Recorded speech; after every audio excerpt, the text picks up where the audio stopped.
This video is sponsored by Audible. For a free audiobook, use the link in the description below. Welcome to part 9 of the series where I'm tier ranking all 256 combinations of Twinborn from Brandon Sanderson's Mistborn series. In this part, I'll be ranking 16 more types. As always, some of these names come from the Mistborn adventure game rulebook, but most of them were created by myself and other users in the Exploring the Cosmere Discord server. Make sure you join the server so you can help come up with future Twinborn names. The first Twinborn type we have to rank is Cicada. Cicadas can use their allomantic aluminum to wipe the internal allomantic reserves of themselves, and they can use their ferrochemical bronze to store wakefulness. Okay, so Cicada is one of the gnats of the Twinborn world. Since they can only burn aluminum and no other metals, burning aluminum doesn't do much for them. It can be useful in niche circumstances, such as if they are targeted by other forms of investiture, they can burn their aluminum to get rid of that investiture. So if a Knight's Radiant performs a lashing on them, they should be able to burn their aluminum and get rid of that lashing. But on a day-to-day basis, it wouldn't be that useful. I'm gonna put it in D tier. Next up, we have Ricochet. Ricochets can use their allomantic bend alloy to speed up time in a bubble around themselves, and they can use their ferrochemical chromium to store fortune. This is a really cool combination of powers. Normally when an allomancer puts up a bend alloy bubble around themselves, if they fire a gun out of the bubble, the bullet will go in a random direction. It's unpredictable because it's changing from sped up time to normal speed time as it's exiting the bubble. But in the Ricochet's case, they could tap fortune out of their chromium mine as they're firing a gun out of the bend alloy bubble, and that should theoretically allow those bullets that go in random directions to hit targets that would be advantageous to the Ricochet. So I'm imagining a scenario where the Ricochet is in the middle of a battlefield and they throw up their bend alloy bubble, tap their chromium mine, fire their gun randomly out of the bubble, and all of those bullets find their way to enemy targets. That could be very useful. I'm trying to think of any other way that these powers could be combined. That's probably the coolest combination of these two powers. Let me know in the comments if you think of any other good combinations for these two powers. But I'm going to put this in S tier. Next up, we have Sedative. Sedatives can use their allomantic brass to soothe emotions, and they can use their ferrochemical bronze to store wakefulness. Okay, these two powers don't really work together in any way that I can see. Ferrochemical bronze, when you store up enough wakefulness, you can basically choose when you want to sleep and when you want to be wide awake. So it could be very good for, I don't know, hitting deadlines. If you have to have something done by tomorrow, for instance, you could tap the wakefulness from your bronze mind and stay up all night working on whatever it is, and you'll feel refreshed the whole time. And then if you have trouble sleeping, you can just store your wakefulness in your bronze mind, and it will make it much easier to fall asleep. And if you store a bunch of your wakefulness, you pretty much go into a coma-like state. And then of course, allomantic brass can be very good in a lot of social situations because you can manipulate the emotions of others. Yeah, these are both good powers, but they don't work together. It has to go to B tier for me. Next up, we have Scrapper. Scrappers can use their allomantic pewter to increase their physical strength, and they can use their ferrochemical chromium to store fortune. This name comes from the Mistborn adventure game rulebook, and they have the reputation of being subjects of all the best drunken brawl stories. I like that reputation. Society views scrappers as people that just go out and are reckless,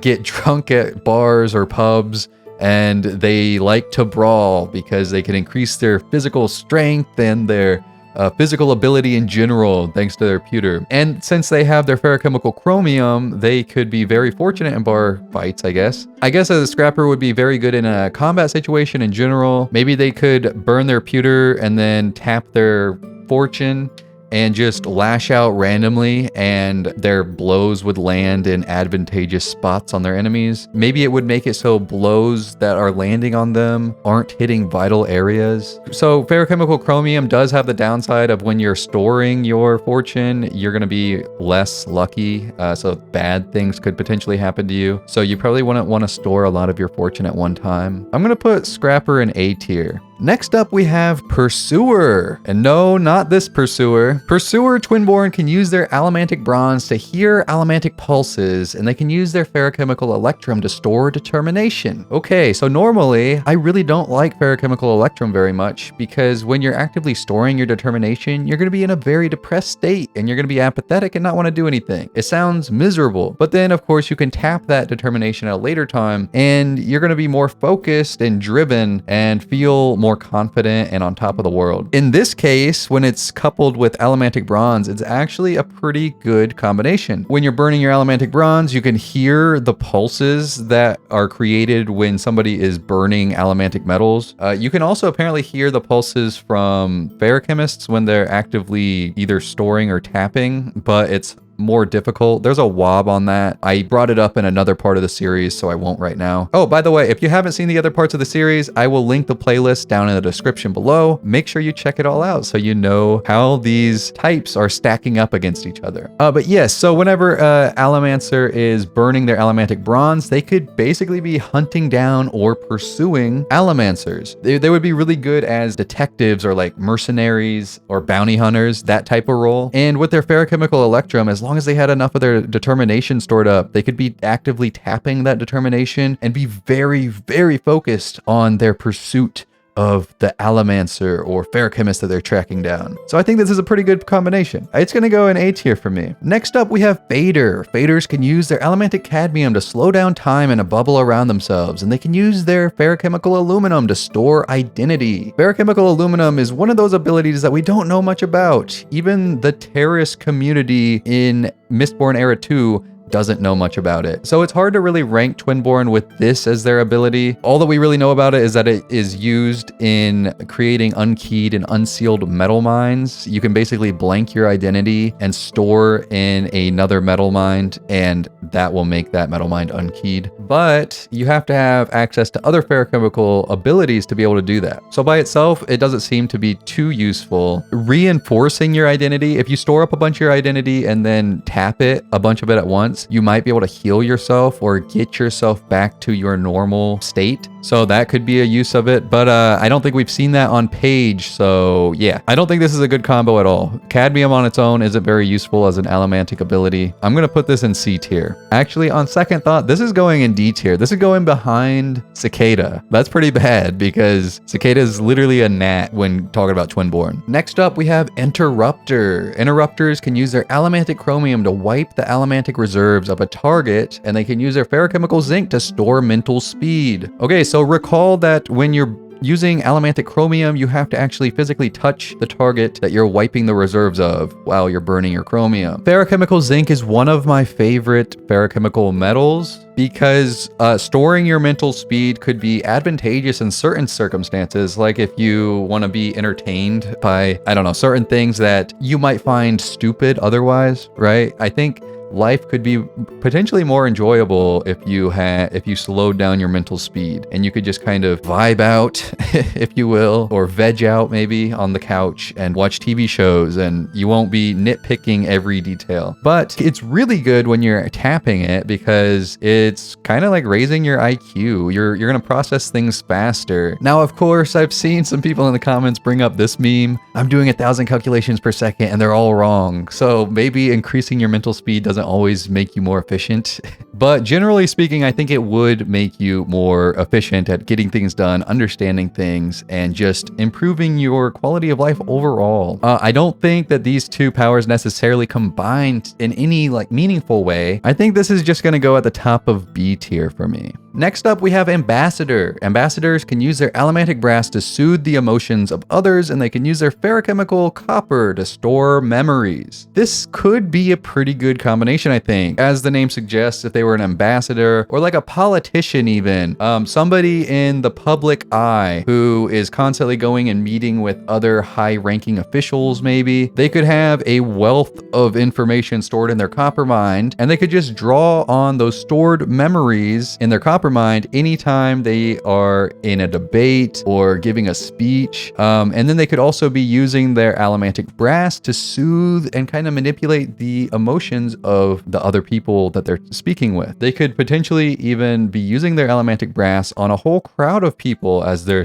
doing their speech and make people feel a certain way and kind of sway their opinion. So yeah, I think this is a pretty good combination. I think I'm gonna put this in S tier. Next up, we have Heartstring. Heartstrings can use their allomantic iron to pull metals, and they can use their ferrochemical duralumin to store connection. Okay, so ferrochemical duralumin is a pretty good ferrochemical ability to have. It's good when you're storing, as you're actively storing your connection, you're gonna be less noticeable to people around you. You can kind of go ghost mode, and you won't have to interact with people if you don't want to. And then you can draw on that connection anytime you want, as long as you have enough stored up, and people will instantly gravitate towards you. You're gonna make a lot more sense to them. They're gonna feel a connection to you, and they're gonna trust you more, and they're gonna see you as more charismatic. I don't think that coupling that with allomantic iron really is a great combination. It's actually gonna go at the top of B tier. Next up, we have Booster. Boosters can use their allomantic nigrosyl to enhance the allomantic burn of a target,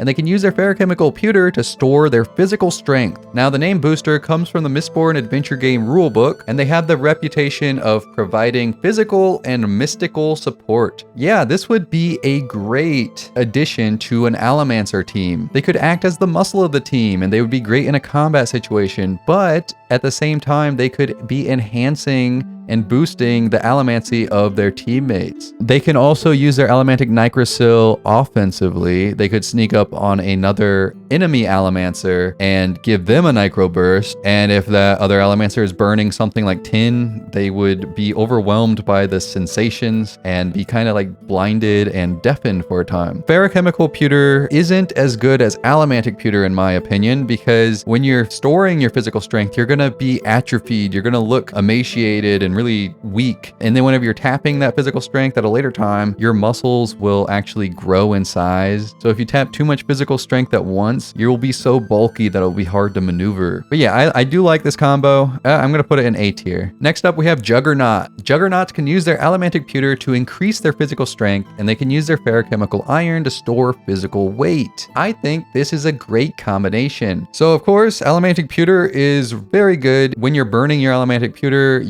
your strength is increased, but also just your athletic ability in general. You're also tougher. It's harder to like knock you out, and you have a slight healing factor effect. So you're going to be able to heal better and more efficiently and quicker. And ferrochemical iron, when you're storing your physical weight, you can become light enough that you can survive falls off of like high spots, maybe cliffs, because your mass will be reduced to the point that wind resistance will actually slow you down enough to land safely. We see Sazed do this in Mistborn Era 1. He hops off a cliff and stores his weight and lands at the bottom safely. And then when you're tapping your physical weight, you can become extremely heavy and it will be harder to move you, but you can also add momentum to your blows. Once again, we see Sazed do this in Mistborn Era 1. He's using one of the Kondra's hammers against them, and as he's doing his downward swing, he's increasing his physical weight and adding weight and momentum to his blows. I think that these two powers coupled together are very good. In a fight, they could be burning their pewter and increasing their weight with iron, and it would be very difficult for an enemy to overwhelm them. Also, while they're storing their physical weight, they could burn their allomantic pewter and jump very, very high. And then of course, and they won't have to worry about getting injured when they hit the ground, because they will fall slower thanks to storing so much weight, and their allomantic pewter also increases their durability. This is an awesome combination. I'm actually going to put it in busted. I think it's a really good power. All right, next up we have Wasp.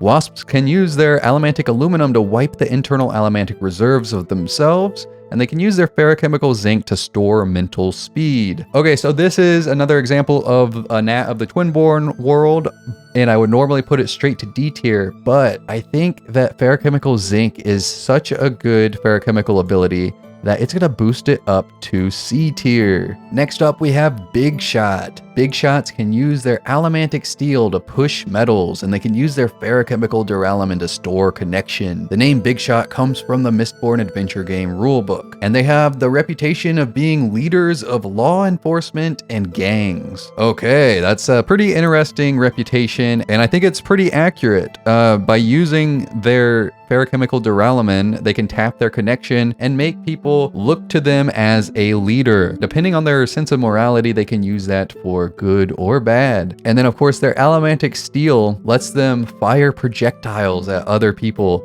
or it also lets them kind of fly in a sense, because they can drop pieces of metal beneath themselves and push on that and be launched into the air, and then they can continually drop the pieces of metal and push on them and keep launching themselves through the air, kind of arcing in the direction they want to go. I also think that this is a very good combination, because when you store your connection, you're going to be less noticeable and you could sneak up on targets. I could see Big Shots being good assassins. They could go unnoticed and strike their enemy. Yeah, this is a good power. It isn't busted, but it is going to go in S tier. And I just thought I need to put Heartstring higher, because it is very similar to Big Shot. You're just pulling on metals instead of pushing them. So if I'm putting Big Shot in S tier, I think Heartstring needs to go to at least A tier. Next up, we have Spotter. Spotters can use their allomantic bend alloy to speed up time in a bubble around themselves, and they can use their ferrochemical tin to store senses. The name Spotter comes from the Mistborn adventure game rulebook, and they have the reputation of being able to take in every detail. Okay, so I think that's a pretty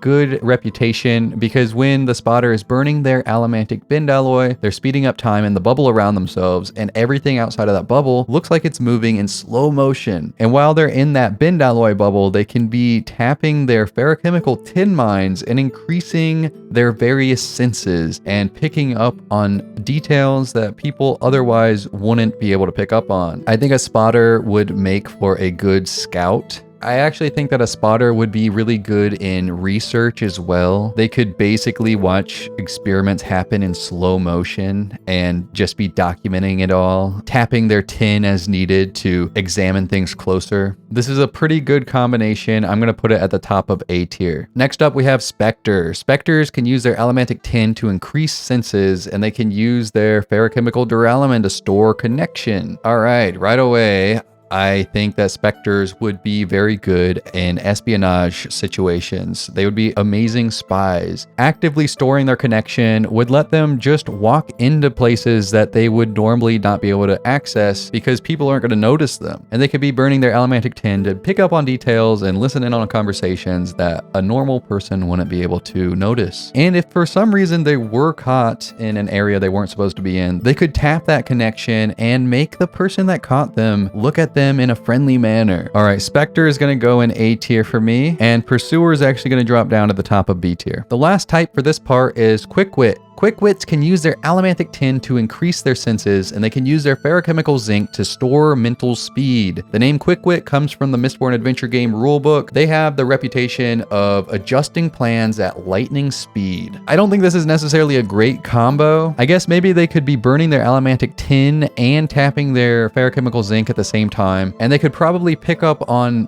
body language cues of people around them and process what those cues mean rapidly thanks to their ferrochemical zinc. I don't know. I guess ferrochemical zinc, as long as you have enough mental speed stored up, it kind of just enhances whatever you're doing. So they'd kind of just be like a tin-eye on steroids. They're going to go at the top of B tier for me. All right, there's my final tier ranking for part 9 of this series. We actually had one of the types make it into the busted tier. It's been a while. Let me know in the comments if you agree or disagree with my placements. And here is the combined tier list for all the parts so far. It's getting extremely packed. I want to tell you how you can get a free audiobook of your choice thanks to the sponsor of today's video, Audible. All you have to do is use the link in the description of the video and sign up for a Premium Plus membership 30-day free trial. After signing up, you'll receive an Audible credit, and you can use this credit to get any audiobook of your choice absolutely free. And if you decide to cancel your Audible membership, you'll still get to keep your free book. The membership also gives you access to the Audible Plus catalog, which includes thousands of audiobooks and podcasts. So once again, to take advantage of this deal and get a free audiobook, just use the link in the description below. That's all for this video, guys. I'll see you in part 10.